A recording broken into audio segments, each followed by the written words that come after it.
प्रिय सज्जनों और देवियों, आप सभी को हार्दिक शुभकामनाएं। आज की वार्ता का विषय है दीसा, जो गुजरात की पश्चिमी सीमा पर एक नया सामरिक महत्व का एयरबेस बनने जा रहा है। आशा है कॉम्पिटिटिव एग्जाम्स के छात्रों एवं आप सभी प्रबुद्ध जनों के लिए यह वार्ता उपयोगी होगी। प्रधानमंत्री श्री मोदी ने अपनी गुजरात यात्रा के दौरान 19 अक्टूबर को एक नए एयरबेस की आधारशिला रखी। यह एयरबेस है दीसा, जो गुजरात के उत्तर पश्चिमी जिले बनासकांठा में कच्छ के रण के निकट स्थित है। दीसा का महत्व भारत के लिए क्या है, इस पर चर्चा करने से पहले भारत के एयरबेसों के बारे में थोड़ी सी जानकारी देना आवश्यक है। हम जानते ही हैं कि किसी भी देश की वायुसेना उसकी मारक क्षमता को कई गुना बढ़ा देती है। वायुसेना के लिए स्वभावतः अलग से विशेष प्रकार के एयरबेस बनाए जाते हैं, जहां युद्धक विमानों को सुरक्षा के घेरे में रखा जाता है। चूंकि भारत एक विशाल देश है, अतः यहाँ 7 एयर कमान हैं जो देश के विभिन्न प्रदेशों को सुरक्षा देते हैं। वायुसेना की पश्चिमी कमान, यहाँ हम केवल इन 2 कमानों की चर्चा करेंगे जो पश्चिम में पाकिस्तान के विरुद्ध विशेषकर हमें सुरक्षा देती हैं। यह भारत की सबसे बड़ी कमान भी है और इसका मुख्यालय राजधानी दिल्ली में है। इसके अंतर्गत 16 एयरबेस हैं जो जम्मू कश्मीर, पंजाब और हरियाणा में स्थित हैं। इनमें सबसे बड़ा एयरबेस है दिल्ली से लगे गाजियाबाद के पास स्थित हिंडौन। यहाँ भारवाहक विमानों के 2 स्क्वाड्रन स्थित हैं जो आपातकाल में सैनिकों और रसद पहुंचाने का काम करते हैं। ये भारवाहक विमान है C-17 लोबमास्टर तथा C-130J हरक्यूलीज। इस पश्चिमी कमान का एक और महत्वपूर्ण एयरबेस है जहां जैगुआर और अत्याधुनिक रफाल युद्धक विमानों के 2 स्क्वाड्रन रखे जाते हैं। पश्चिमी कमान के ये सभी 16 एयरबेस भारत के उत्तर पश्चिमी प्रांतों को सुरक्षा कवच देते हैं। दक्षिण पश्चिमी कमान, भारतीय वायुसेना की पश्चिम में स्थित यह दूसरी एयर कमान है। इसका मुख्यालय गांधीनगर, गुजरात में है। यह राजस्थान, गुजरात एवं महाराष्ट्र के प्रदेशों को सुरक्षा प्रदान करता है। गुजरात और महाराष्ट्र का उल्लेख विशेषकर आवश्यक है, क्योंकि दोनों ही भारत के उद्योग और वित्त दोनों ही क्षेत्रों में अति महत्वपूर्ण योगदान देते हैं। राजस्थान में जोधपुर, जैसलमेर और बाड़मेर में स्थित एयरबेस इस प्रदेश को सुरक्षित बनाते हैं। गुजरात में अभी तक 4 एयरबेस थे जो वडोदरा, जामनगर, भुज और नलिया में हैं। इस कड़ी में दीसा गुजरात में स्थित 5वां एयरबेस होगा।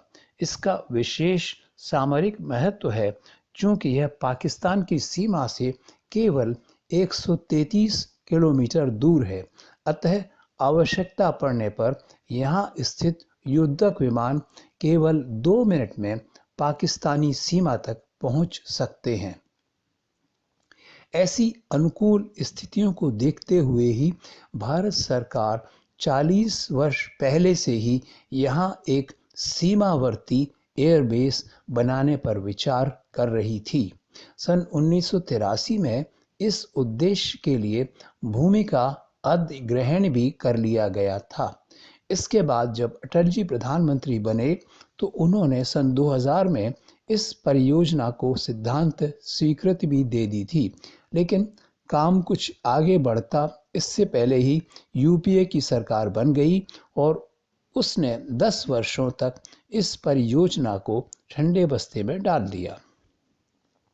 इस अवधि में श्री नरेंद्र मोदी गुजरात के मुख्यमंत्री थे और उन्होंने कई बार केंद्रीय सरकार को दीसा में एक नया एयरबेस बनाने हेतु आवेदन किया, लेकिन केंद्र ने उसको नज़रअंदाज कर दिया।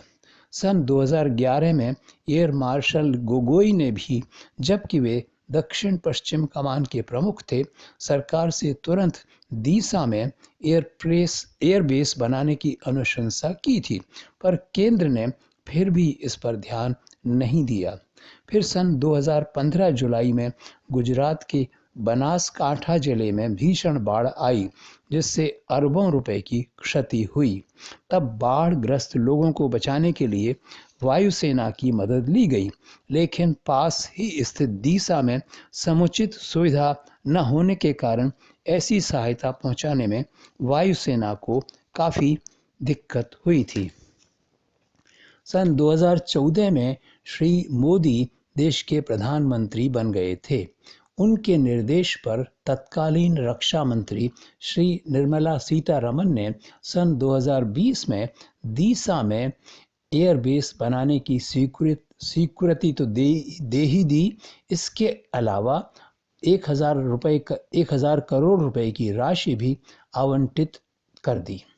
बहरहाल अब अक्टूबर 2022 में, जबकि प्रधानमंत्री श्री मोदी ने स्वयं इस परियोजना का शिलान्यास कर दिया है, इस पर तेजी से काम शुरू हो गया है और वायुसेना के chief engineer lieutenant general Harpal Singh के अनुसार पूरी कोशिश यह होगी कि यह एयरबेस 21 महीने में तैयार हो जाए। इस प्रकार पूरी संभावना है कि भारत की पश्चिमी सीमा को सुदृढ़ करने के लिए सन 2024 तक हमारे पास एक और सामरिक महत्व का एयरबेस होगा। 4519 एकड़ में बनने वाले इस एयरबेस के वर्तमान छोटे रनवे को और बढ़ाया जाएगा और पूरे बेस को आधुनिकतम सुविधाओं से लैस किया जाएगा। यह नया एयरबेस आक्रमण और प्रतिरक्षा दोनों ही दृष्टिकोण से वायुसेना को और शक्ति देगा। चूंकि यह कच्छ की दलदली सरक्रीक के निकट है, जहां सीमाओं का निर्धारण मुश्किल है, वहां यह पाकिस्तान से अतिक्रमण की संभावनाओं पर मजबूती से ब्रेक लगा सकेगा। यह इस क्षेत्र में भारत की आक्रामक शक्ति को भी बढ़ाएगा, क्योंकि पाकिस्तान का मीरपुर खास का बड़ा एयरबेस यहाँ से बहुत दूर नहीं है। पाकिस्तान के सिंध में स्थित कराची, हैदराबाद तथा सक्कर जैसे शहर भी इसके निशाने पर रहेंगे। सीमावर्ती एयरबेस पर सामान्यतः भारत के अग्रणी युद्धक विमान जैसे सुखोई 30 या रफाल नहीं रखे जाते, लेकिन यहाँ शक्तिशाली मिग 29 तथा भारत द्वारा निर्मित तेजस मार्क 1 को रखे जाने की संभावना है। संक्षेप में, भारतीय वायुसेना अपने सभी सीमांत प्रदेशों की प्रतिरक्षा बढ़ाने के प्रति पूरी तत्परता से काम कर रही है। ऐसे प्रयासों से हमारी आक्रामक क्षमता और शक्ति भी बढ़ती है। कुल मिलाकर भारत अब अपने हर पहलू पर, चाहे वो आर्थिक हो या सामरिक, लगातार प्रयास कर रहा है ताकि अगले 2 दशकों में वह विश्व की बड़ी शक्तियों में अपना स्थान और मजबूत कर सके। बंधुओं, यदि यह वार्ता उपयोगी लगी हो तो इसे लाइक और सब्सक्राइब अवश्य करें। धन्यवाद।